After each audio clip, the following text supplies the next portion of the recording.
ദൈവനാമം മഹത്വപ്പെടുമാറാകട്ടെ. Indian orthodox റേഡിയോയിൽ വിശുദ്ധ നോമ്പിന്റെ ധ്യാന ചിന്തകളുമായി മലങ്കര ഓർത്തഡോക്സ് ക്രൈസ്തവ യുവജന പ്രസ്ഥാനത്തിന്റെ ജനറൽ സെക്രട്ടറി ബഹുമാനപ്പെട്ട സ്റ്റീഫൻ വർഗീസ് അച്ഛൻ നമ്മളോട് സംസാരിക്കുന്നു. ത്രിയേക ദൈവത്തിൻ്റെ വലിയ തിരുനാമത്തിന് മഹത്വമുണ്ടായിരിക്കട്ടെ. ഇന്ത്യൻ ഓർത്തഡോക്സ് റേഡിയോ പ്രേക്ഷകരായിരിക്കുന്ന എല്ലാവർക്കും എൻ്റെ സ്നേഹവന്ദനം അറിയിക്കട്ടെ. പരിശുദ്ധ വലിയ നോയമ്പിലൂടെ യാത്ര ചെയ്യുന്ന ഈ സുന്ദരമായ മുഹൂർത്തത്തിൽ അല്പസമയത്തെ ചിന്തയ്ക്കും ധ്യാനത്തിനുമായി ദൈവത്തിൽ ശരണപ്പെട്ട് തിരഞ്ഞെടുത്തിരിക്കുന്ന വേദഭാഗം ദാവീദ് രാജാവിൻ്റെ സങ്കീർത്തന പുസ്തകം 25 അധ്യായം അതിൻ്റെ 12 വാക്യം. യഹോവ ഭക്തനായ പുരുഷനാർ, അവൻ തിരഞ്ഞെടുക്കേണ്ടുന്ന വഴി താൻ അവന് കാണിച്ചു കൊടുക്കും. സങ്കീർത്തനക്കാരൻ്റെ ഒരു വലിയ പ്രാർത്ഥനയാണ്. ദൈവം നമ്മെ നടത്തുന്ന വഴികളെക്കുറിച്ച് നമുക്ക് തികഞ്ഞ അവബോധം ഉണ്ടായിരിക്കേണ്ടത് ഏറ്റവും ആവശ്യമാണ്. നമ്മുടെ പ്രയാസങ്ങളിൽ, സങ്കടങ്ങളിൽ, നമ്മുടെ ഓരോ ബുദ്ധിമുട്ടുകളിലും എൻ്റെ സ്വർഗത്തിലെ ദൈവം മാറോടണച്ച് വഴി നടത്തുന്ന ഒരു വലിയ ദൈവീക പദ്ധതിയും നമുക്കൊന്ന് ഈ വലിയ നോയമ്പ് കാലഘട്ടത്തിൽ ചിന്തിക്കേണ്ടതും മനനം ചെയ്യേണ്ടതും ആവശ്യമാണ്. മനുഷ്യന് ദൈവബോധം ഉണ്ടായ കാലം മുതൽ തന്നെ ദൈവ നടത്തിപ്പിനെ പറ്റിയുള്ള ബോധവും ഉണ്ടായി എന്ന് നമ്മെക്കുറിച്ച് ചിന്തിക്കുമ്പോൾ നമുക്ക് മനസ്സിലാക്കുവാനായിട്ട് കഴിയും. മനുഷ്യരുടെ കാര്യങ്ങളിൽ ദൈവം തൽപരനാകുന്നു എന്ന്, അവൻ തിരഞ്ഞെടുക്കേണ്ടുന്ന വഴി ദൈവം കാണിച്ചു കൊടുക്കും എന്നും മനുഷ്യൻ വളരെ പുരാതന കാലം മുതൽ തന്നെ ഏറെക്കുറെ വിശ്വസിച്ചിട്ടുണ്ട്. എന്നാൽ ദൈവം എങ്ങനെയാണ് തൻ്റെ ഭക്തന്മാരെ നടത്തുന്നത് എന്നതിനെ പറ്റിയുള്ള ധാരണയിൽ ഒരു വലിയ വിശ്വാസക്കുറവും, അല്ലെങ്കിൽ അതിനേക്കാൾ ഉപരിയായി ദൈവം നടത്തുന്ന വഴികളെക്കുറിച്ചുള്ള ചില ധാരണകൾ, മുൻവിധികൾ നമ്മെ ഭരിക്കാറുണ്ട് എന്നുള്ളത് വാസ്തവമാണ്. ആദിമ കാലഘട്ടം മുതൽ തൻ്റെ ദൈവജനത്തെ വഴി നടത്തിയ സ്വർഗത്തിലെ ദൈവത്തിൻ്റെ ചില പദ്ധതികളെക്കുറിച്ച് നമുക്കൊന്ന് ആമുഖമായി ഒന്ന് ചിന്തിക്കേണ്ടത് ആവശ്യമാണ്. ആദിമ കാലഘട്ടങ്ങളിൽ ദൈവം മനുഷ്യനെ സ്വപ്നങ്ങളിൽ കൂടി വഴി നടത്തുന്നു എന്ന് വിശ്വസിച്ചിട്ടുണ്ട്. വേദപുസ്തകം പരിശോധിച്ച് നോക്കുമ്പോൾ കാണാൻ കഴിയും. ഉൽപ്പത്തി പുസ്തകത്തിലും ദാനിയേലിൻ്റെ പുസ്തകത്തിലും ഇതിന് ധാരാളമായി ഉദാഹരണങ്ങൾ ലഭിക്കുന്നുണ്ട്. പിൽക്കാലത്ത് സ്വപ്നം എന്നതിന് പകരം ദർശനം എന്ന അനുഭവം ദൈവ നടത്തിപ്പിന് ലഭിക്കുന്ന ഉപാധിയായി കൂടുതലായി ദൈവജനം വിശ്വസിക്കുകയും ചെയ്തു. ഊറീം ഉപയോഗിച്ച് പുരോഹിതന്മാർ ദൈവഹിതം അറിയുന്നതിന് ശ്രമിച്ചിരുന്നതായി വേദപുസ്തകത്തിൽ കാണാൻ കഴിയും. സംഖ്യാപുസ്തകം 27 അധ്യായം 21 വാക്യത്തിൽ അവൻ യഹോവയുടെ സന്നിധിയിൽ ഊറീം മുഖാന്തരം അരുളപ്പാട് ചോദിക്കണം എന്ന പുരോഹിതനെക്കുറിച്ച് പറയുന്നുണ്ട്. പ്രവാചകന്മാർ മുഖാന്തരം ദൈവഹിതം വെളിപ്പെടുത്തിയതായി പഴയ നിയമത്തിൽ പിന്നീട് നാം വായിക്കുന്നുണ്ട്. ശൗൽ രാജാവ് ദൈവഹിതം അറിയാനായി ബന്ധപ്പെട്ടതിനെപ്പറ്റി വേദപുസ്തകത്തിൽ ഒരു വലിയ വർണ്ണന തന്നെ നടത്തുന്നുണ്ട്. 1 ശമൂവേലിൻ്റെ പുസ്തകം 28 അധ്യായം 6 വാക്യം. ശൗൽ യഹോവയോട് ചോദിച്ചാറെ, യഹോവ അവനോട് സ്വപ്നം കൊണ്ടോ ഊറിയും കൊണ്ടോ പ്രവാചകന്മാരെ കൊണ്ടോ ഉത്തരം അരുളിയില്ല. അപ്പോൾ ശൗൽ വെളിച്ചപ്പാടത്തിയുടെ സഹായം അന്വേഷിച്ചു. ദൈവഹിതം അറിയുവാൻ ശൗലിന് അറിയാമായിരുന്ന മാർഗങ്ങളെപ്പറ്റി ഇവിടെ സൂചന ലഭിക്കുന്നുണ്ട്. ക്രിസ്തുവിൻ്റെ ജനനവും അത് സംബന്ധിച്ചുള്ള വിവരണങ്ങളിൽ മറിയയ്ക്കുണ്ടായ പ്രത്യേക വെളിപാട്, യോസഫിനുണ്ടായ സ്വപ്നം, ആട്ടിടയന്മാരോട് ദൂതന്മാരുടെ അരുളപ്പാട്, നക്ഷത്രത്തിൻ്റെ ഉദയം, ഇവയെല്ലാം ദൈവം തൻ്റെ ഇഷ്ടം അറിയിക്കുന്നതിന് ഉപയോഗിച്ചുവെന്ന് രേഖപ്പെടുത്തിയിട്ടുണ്ട്. പുതിയ നിയമത്തിൽ വീണ്ടും നാം കാണുന്നുണ്ട്. അപ്പോസ്തല പ്രവൃത്തികളിൽ 1 അധ്യായം 25 വാക്യം. സഭ ദൈവഹിതം അറിയുന്നതിനായി പ്രാർത്ഥിച്ച് ചീട്ടിട്ടു. അപ്പോൾ ദൈവഹിതം അറിയുവാൻ എല്ലാ കാലത്തും ഒരു ദൈവഭക്തൻ്റെ ഏറ്റവും വലിയ ആഗ്രഹമായിരുന്നു. അവൻ്റെ പ്രാർത്ഥനയിൽ ദൈവഹിതം ഇന്നതെന്ന് തിരിച്ചറിയുവാൻ തക്കവണ്ണം അവൻ ആകാംക്ഷ പൂണ്ടിരുന്നു. നമ്മൾ ഇന്നും ചില പ്രശ്നങ്ങൾ വരുമ്പോൾ, സങ്കടങ്ങൾ നേരിടുമ്പോൾ, ദൈവഹിതം ഇന്നതെന്ന് തിരിച്ചറിയുവാൻ തക്കവണ്ണം വിശുദ്ധ വേദപുസ്തകം എടുത്ത് അടച്ച് പിടിച്ചുകൊണ്ട് ആദ്യം തുറക്കുമ്പോൾ കിട്ടുന്ന വേദവചനം അത് നമ്മോടുള്ള അരുളപ്പാടായി ചിന്തിച്ചുകൊണ്ട് അതിനെ കാണുവാനും അതിനെ വായിക്കുവാനും മനനം ചെയ്യുവാനും തക്കവണ്ണം ഇന്നും നമ്മൾ വ്യഗ്രതപ്പെടുന്നില്ലേ? വിശുദ്ധനായ ജോർജ് മുള്ളർ ഇന്ത്യയിൽ മിഷണറിയായി വരുന്നതിന് ആഗ്രഹിക്കുകയുണ്ടായി. സഭയോ മിഷണറി സമൂഹമോ തന്നെ അയക്കാൻ സൗകര്യപ്പെടാഞ്ഞതിനാൽ അദ്ദേഹം ഒരു ഭാഗ്യക്കുറിയിൽ ചേർന്നതായിട്ട് ചരിത്രം പഠിപ്പിക്കുന്നുണ്ട്. സമ്മാനം ലഭിച്ചാൽ അത് ഇന്ത്യയിലേക്ക് പോകുന്നതിനുള്ള ദൈവ നടത്തിപ്പായിരിക്കുമെന്ന് താൻ ഉറച്ചു വിശ്വസിച്ചു, പ്രാർത്ഥിച്ചു. അവസാനം സമ്മാനം ലഭിക്കുകയും ചെയ്യുന്നുണ്ട്. പക്ഷെ അതൊരു ചെറിയ തുകയായിരുന്നു. ഈ വിശുദ്ധൻ എന്താണ് ഇനിയും ചെയ്യേണ്ടതെന്ന് ദൈവത്തോട് ചോദിക്കുന്നുമുണ്ട്. ഇപ്രകാരം ദൈവഹിതം അറിയുവാനുള്ള ഒരു വാഞ്ച ഏതൊരു ക്രൈസ്തവ ഭക്തനെ സംബന്ധിച്ചിടത്തോളം ഏറ്റവും അത്യാവശ്യമാണ്. പ്രശ്നങ്ങളും പ്രതിസന്ധികളും കടന്നു വരുമ്പോൾ ദൈവത്തോട് ചോദിച്ച് അതിനൊരു ഉത്തരം കണ്ടുപിടിച്ച് ആ മാർഗത്തിൽ വഴി നടക്കുവാനുള്ള ഒരു പ്രത്യേകമായ ചിന്ത നമ്മെ ഭരിക്കേണ്ടത് ആവശ്യമാണ്. തിന്മ വർദ്ധിച്ചു വരുന്ന ലോകത്ത് ഒരു നന്മയുടെ പക്ഷക്കാരനായി നിന്ന് ദൈവമേ, നിന്റെ ഹിതം നടപ്പാകുവാൻ തക്കവണ്ണം അവിടുന്ന് എന്നിൽ കൂടി പ്രവർത്തിക്കണമേ എന്ന് പ്രാർത്ഥിക്കുന്ന ഒരു ക്രൈസ്തവ ഭക്തനെയാണ് യേശുതമ്പുരാൻ ആഗ്രഹിക്കുന്നതും യേശുതമ്പുരാൻ അങ്ങനെയുള്ള ഭക്തനെയാണ് മാറോടണയ്ക്കുവാൻ ശ്രമിക്കുന്നത്. ഒരു മനുഷ്യൻ ദൈവ നടത്തിപ്പ് എല്ലാ കാര്യങ്ങളിലും അന്വേഷിക്കുകയും അനുസരിക്കുകയും വേണം. എന്നാൽ നമ്മുടെയൊക്കെ ചിന്താഗതി ഇന്ന് എങ്ങനെയാണ്? ദൈവം ഒരുപാട് സമ്പത്ത് തന്നു കഴിയുമ്പോൾ നമ്മുടെ ആഗ്രഹം സമ്പത്തിൽ ആശ്രയിച്ചുകൊണ്ടുള്ള നമ്മുടെ ജീവിതത്തിനാണ് ഏറ്റവും വലിയ സുരക്ഷ എന്ന് നമ്മൾ ഓർക്കാറുണ്ട്. അധികാരം കയ്യിൽ കിട്ടിക്കഴിയുമ്പോൾ ആ അധികാരത്തിലാണ് ഏറ്റവും വലിയ സുരക്ഷ എന്ന് നമ്മൾ കണ്ടെത്താറുണ്ട്.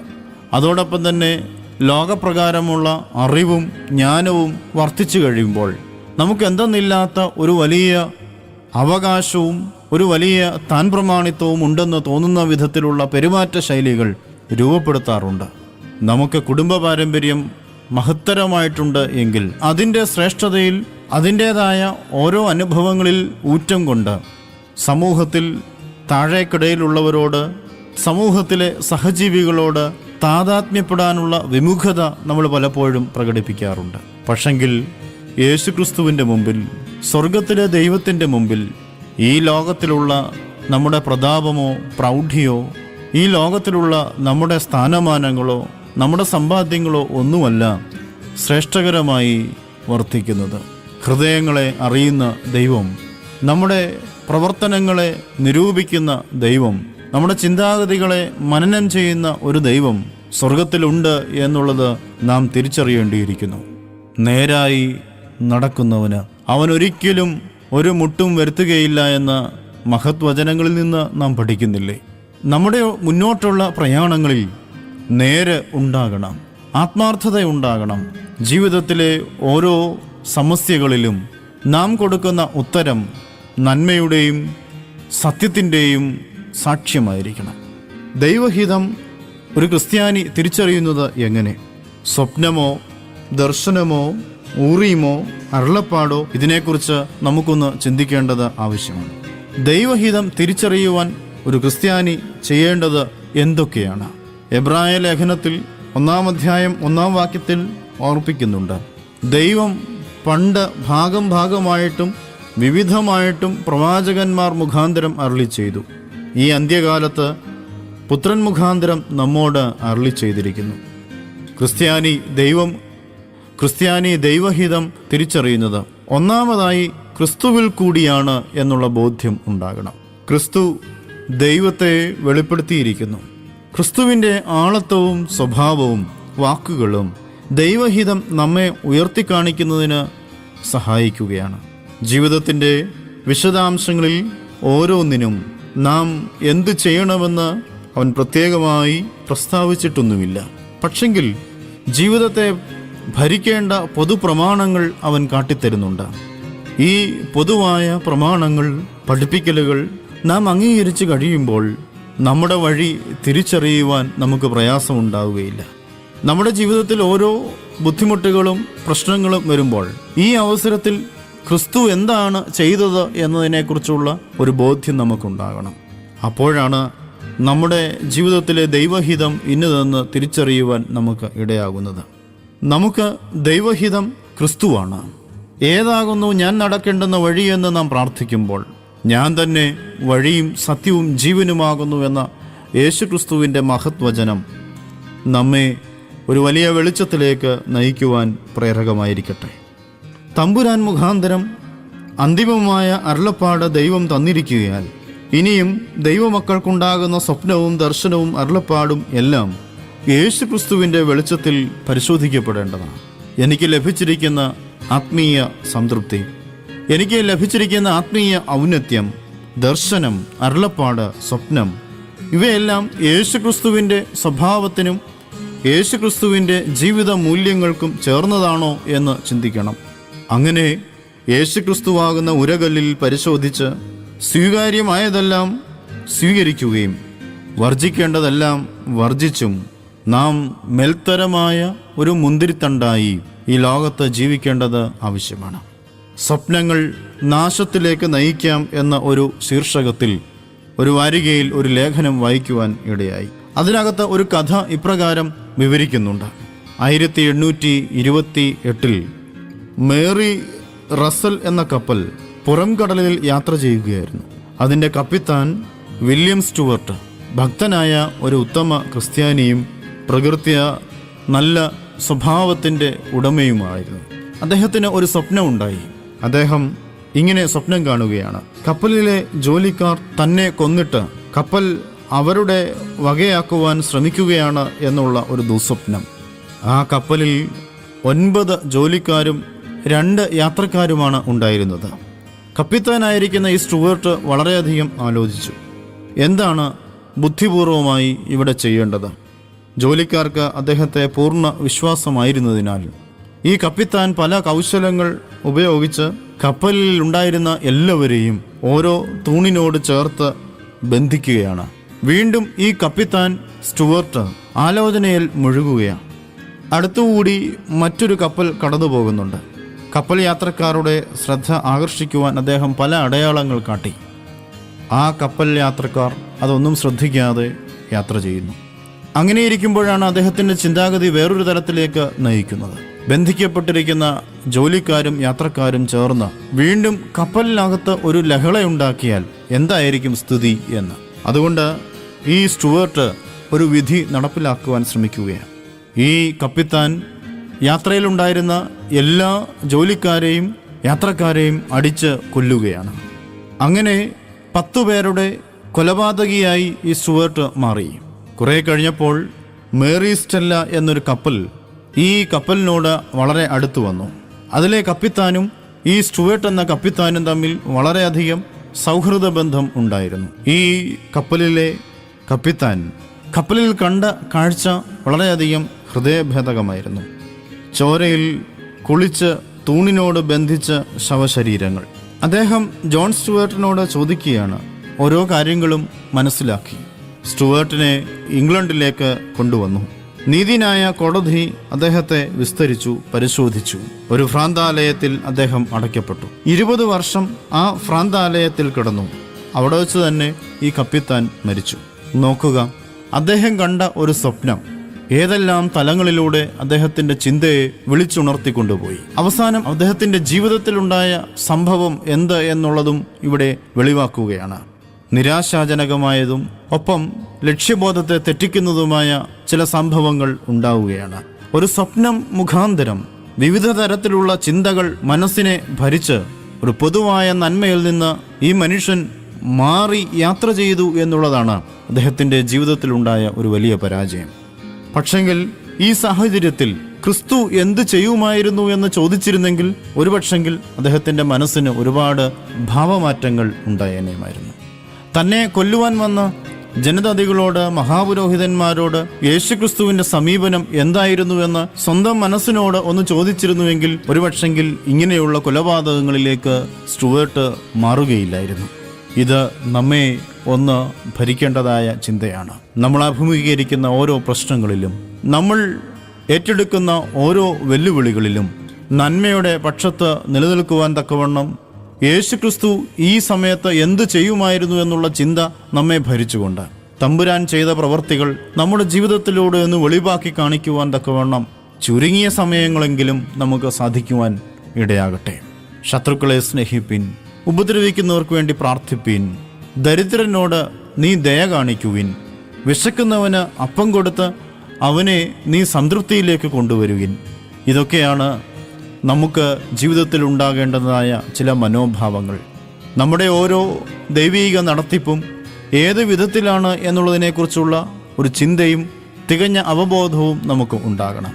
എൻ്റെ തമ്പുരാൻ എന്നെ വഴി നടത്തുവാൻ ആഗ്രഹിക്കുന്നു എന്നുള്ള ചിന്തയോടുകൂടി ദൈവഹിതം ഇന്നതെന്ന് തിരിച്ചറിഞ്ഞ് അതിൽ കൂടി പ്രയാണം ചെയ്യുവാനുള്ള ഒരു സന്നദ്ധത ജീവിതത്തിൽ ഉണ്ടാകേണ്ടത് ആവശ്യമാണ്. അങ്ങനെ ഉണ്ടാകുന്നെങ്കിൽ മാത്രമേ നമുക്ക് സങ്കീർത്തനക്കാരൻ പാടുന്നതുപോലെ അവൻ തിരഞ്ഞെടുക്കേണ്ടുന്ന വഴി താൻ അവന് കാണിച്ചു കൊടുക്കുമെന്നുള്ള ഒരു വലിയ ശുഭാപ്തി വിശ്വാസം നമുക്ക് ലഭിക്കുകയുള്ളൂ. യഹോവയുടെ ഭക്തനായ പുരുഷന് വേണ്ടിയിട്ട് മാത്രം ദൈവം കൊടുക്കുന്ന ഒരു മാർഗമാണ് അവൻ സഞ്ചരിക്കേണ്ടുന്ന വഴി. നമുക്ക് ഈ ലോകത്തിൽ സഞ്ചരിക്കുവാനുള്ള വഴി യേശുതമ്പുരാൻ മുഖാന്തരം നമുക്ക് നൽകിയിട്ടുണ്ട്.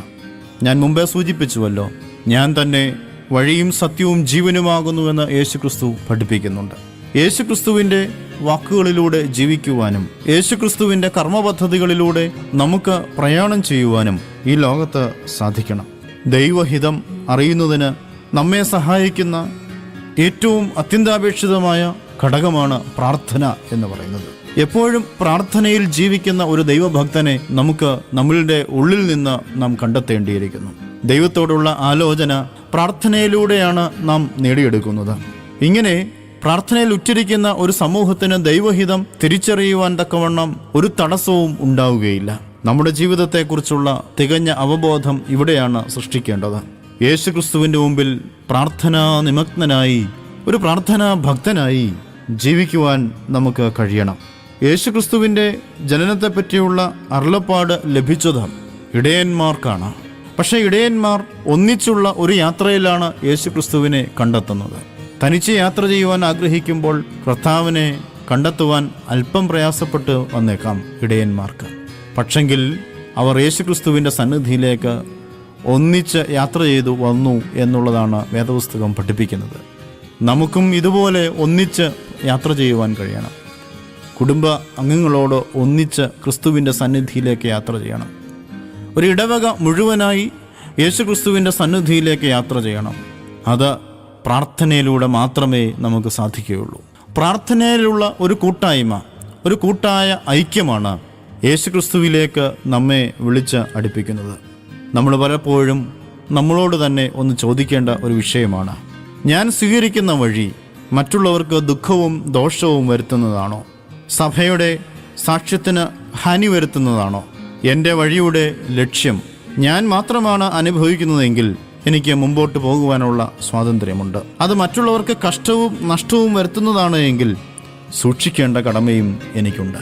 ദൈവഹിതം തിരിച്ചറിഞ്ഞ് നമുക്ക് ഈ ലോകത്ത് യാത്ര ചെയ്യുവാനും ആ പ്രാർത്ഥനയുടെ ഐക്യത്തിൽ ഒരുമനപ്പെട്ട് ഒരേ ശക്തിയോടെ കൂട്ടായ പ്രവർത്തനങ്ങളിലൂടെ ദൈവത്തിങ്കിലേക്ക് അടുക്കുവാനും നമുക്ക് സാധിക്കട്ടെ. സ്വർഗത്തിലെ ദൈവം എല്ലാ മേഖലകളിലും നമ്മെ വഴി നടത്തി തൻ്റെ ദൈവരാജ്യത്തിൽ നമ്മെ പന്തിക്കിരുത്തുവാൻ തക്കവണ്ണം ഇടയാകട്ടെ എന്ന് പ്രാർത്ഥിച്ചുകൊണ്ടും ഈ നോമ്പനുഷ്ഠാനം അതിന് ഉപകരിക്കട്ടെ, നോമ്പുകാല ചിന്തകൾ നമ്മെ അതിന് പ്രദീപ്തമാക്കി തീർക്കട്ടെ എന്ന് മാത്രം ആശംസിച്ചുകൊണ്ടും എൻ്റെ വാക്കുകളെ ചുരുക്കുന്നു. ദൈവനാമം മഹത്വപ്പെടട്ടെ.